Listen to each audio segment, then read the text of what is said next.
শূন্য থেকে সময়ের সঙ্গে পরিপূর্ণতা, ভালোবাসায় সাজানো প্রতিটা ঘর আমাদের শান্তির জায়গা। আসসালামু আলাইকুম প্রিয় ইউটিউব পরিবার, কেমন আছেন সবাই? আশা রাখছি সবাই ভালো আছেন। আলহামদুলিল্লাহ আমরাও ভালো আছি। সবাই মিলে একটু বাইরে বের হয়েছি, কোথায় যাচ্ছি সেটা শেয়ার করব। যাচ্ছি আমার ভাগ্নির বাসায়। ওর সদ্য বিয়ে হয়েছে, তাই সংসার জীবনে ওর নতুন পদার্পণ, কিভাবে ওর ছোট্ট টোনাটনি সংসারটাকে সাজিয়েছে সেটাই আজকে আপনাদের মাঝে শেয়ার করব। মেইন গেট থেকে বাসার ভিতরে ঢুকতেই ডাইনিং স্পেসটাই প্রথমে পড়ে। এখানে 4টা চেয়ারে একটা টেবিল রাখা রয়েছে। 2 রুম বিশিষ্ট বাসাটা কিন্তু ভাড়া বাসা, আর ভাড়া বাসা যতই সাজাই তারপরও কিন্তু নিজের হবে না। তারপরও আমাদের সাধ্য শখ আহ্লাদ সব কিছু মিলিয়ে সেই বাসাটাকে নিজের করে তুলি।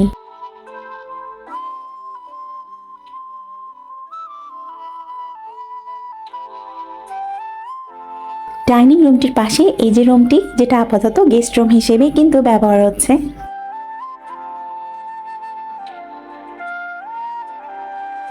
নিজের একান্তই মনের প্রশান্তি নিয়ে ঘুরে ঘুরে থাকার মাঝেও কিন্তু অনেক বেশি শান্তির, যেটা অট্টালিকাতে থাকার মধ্যেও নেই।